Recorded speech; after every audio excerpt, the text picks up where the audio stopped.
Hello, I'm Adam Thornton, and this is my media evaluation for my group's production package for the film Regression. Question 1. I'm going to begin with analysing the trailer and how my group structured this. We began by analysing similar trailers to that of our subgenre, which is the slasher genre.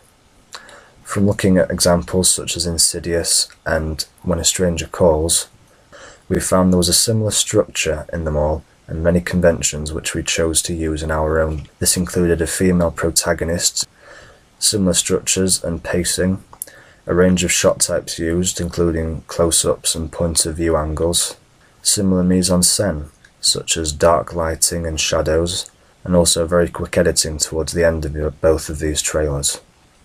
We also noticed some narrative techniques used in the trailers, such as Strauss's binary opposites. We chose because of this to feature cutaways in our own film during the pre-production stage by creating an animatic. Using this animatic helped me to visualize the shots and pacing we would use in making the trailer during the post-production, and this led to the use of the cutaways to the antagonist. We also recognized that the props archetypes were used, such as the helper character archetype, and we again tried to establish this in our own trailer during the narrative and writing our shooting script. We recognised that an equilibrium and disequilibrium had to be created as well to improve the pacing and structure of our trailer. We tried to establish this by killing off one of the characters early on during the trailer, which allowed for the tension to begin building. We also added titles, another effect from creating our animatic. We followed a rule of 3 by placing these in close succession. Intentionally, I also chose to make the third title red in colour to stand out more and link back to the subgenre's conventions, as red is a very strong colour connotating death and blood, for example. From the animatic overall, this has made our finished product a lot more appealing and professional looking. For example, we realised that we had to include a stinger at the end of the trailer, so we placed the title of the film and then following this, quick editing to provide one final scare. This is used in both the Insidious and When a Stranger Calls trailers, so we feel that overall the subgenre conventions which we kept and stuck to have made our product a lot more appealing to the target audience. In creating the credits, which I included in the trailer and on the poster, this developed from featuring the basic casting crew to including a more specific font style. I trimmed down the font size and made it a lot thinner by adjusting the layout of the text. Following this, I included the logos of the film companies involved and also the Dolby Surround logo, which I felt made our trailer a lot more conventional.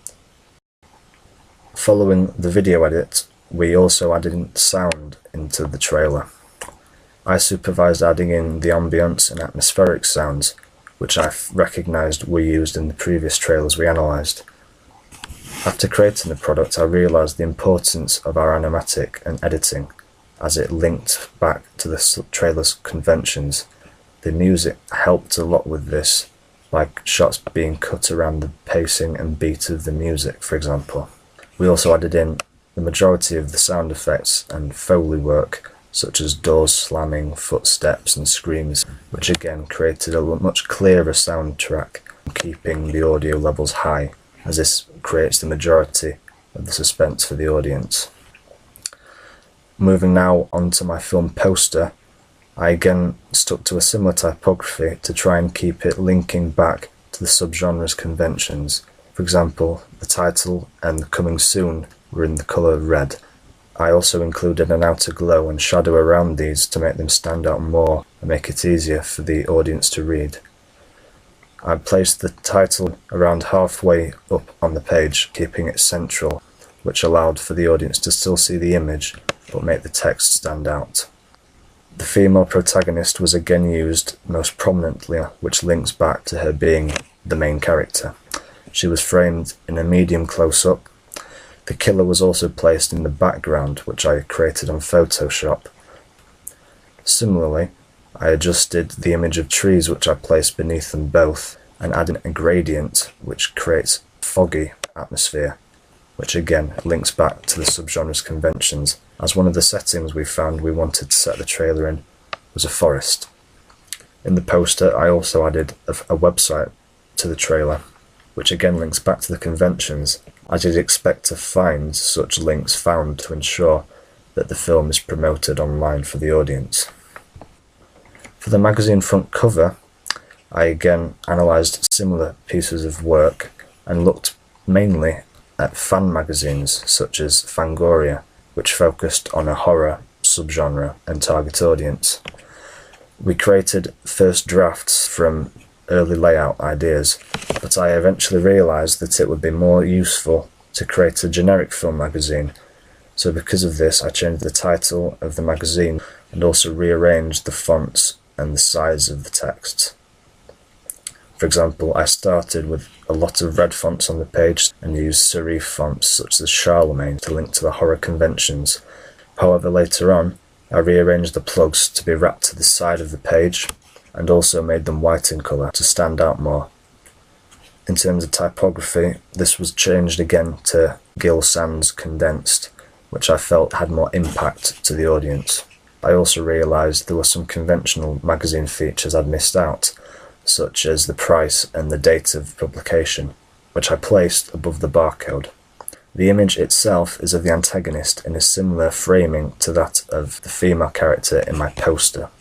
I felt that this would give a lot of space on the page for text, but keep the image the main focus of the magazine still.